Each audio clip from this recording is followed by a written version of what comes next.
Malam ini kita menuju satu lokasi di Bukit Krut, Kecamatan Pantai Bidari, Aceh Timur. Menurut informasi daripada kawan-kawan kita di sana, ada satu keluarga,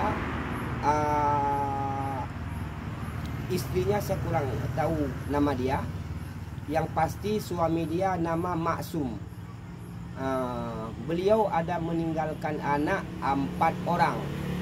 Kabar daripada kawan-kawan kita di sana, istri dia itu menumpangnya di tanah orang. Lagipun rumah bukan rumah dia, rumah orang dia menumpang di situ. Jadi coba kita menghubungi dia pada malam ini. Ayo.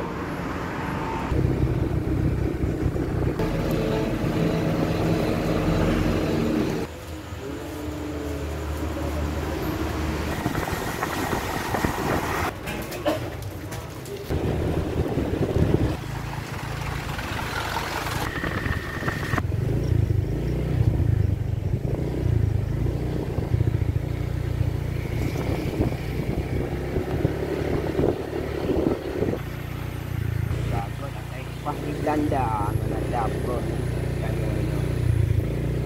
danda pun dari barang. Sekarang kita kena cari seorang kawan petunjuk. Kalau memang tidak ada petunjuk, kita tidak tahu mana lokasi dan rumahnya, dikarenakan jauh masuk lagi ke dalam.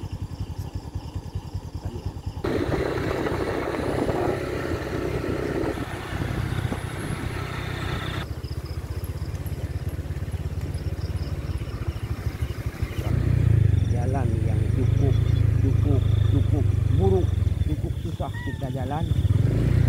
Ini kita sudah mulai malam lorong.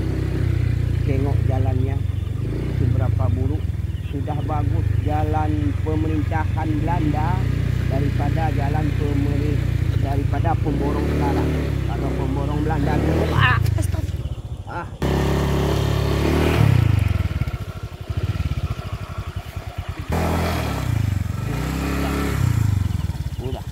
sudah menuju ke lokasi, ke rumah yang kita tujukan, tapi susahnya gelap jauh.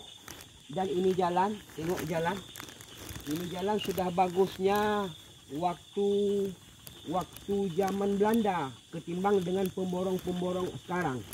Ini pihak ini sudah dibikin jalan, tapi nggak lama sudah hancur. Tengok, susah, enggak. Ayo.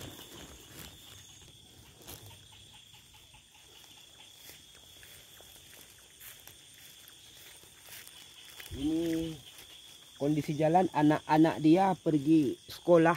Macam mana nanti waktu pergi mengaji, pergi sekolah, berapa susahnya dia. Tapi entah macam mana. Tengok jalan yang cukup sempit, yang cukup buruk. Kok baik sikit kat ni.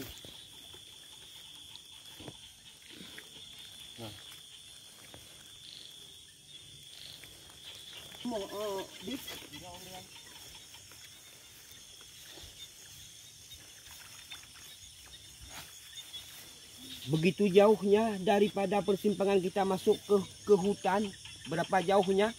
Dan menurut informasi dia di sini cuma satu rumah saja, enggak ada rumah yang lain. Entah sakit dia, entah apa-apa dia malam, macam mana yang membantunya. Coba kita bayangkan, jauh sekali dan jalannya begini. Coba kita pikirkan apa sayang kita. Ayo. Ini jembatan kelapa namanya ya, jembatan kelapa ya, jembatan kelapa. Sekarang kita sudah sampai ke rumahnya almarhum Abang Maksum. Sekarang coba kita masuk ke rumah dia, kita tengok keadaan dia dan tengok anak-anak almarhum. Ayo, luhnya nyabek dia kakak. Untuk rotanya kakak ini lampu untuk kakak di.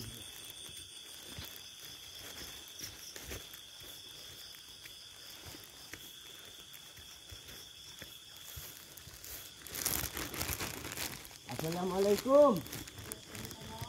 Oh. Ya. Kating na?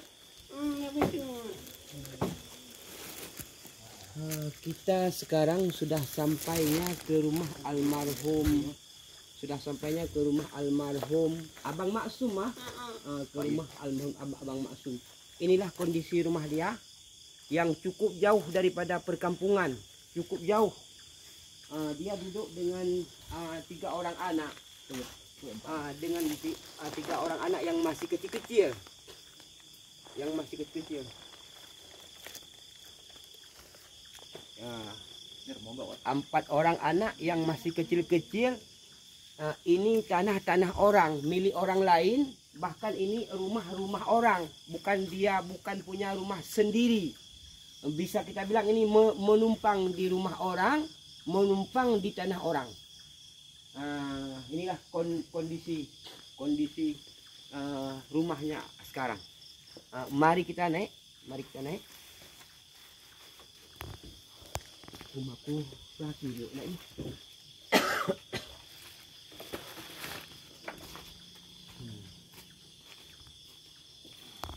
Udah dulu, Bro.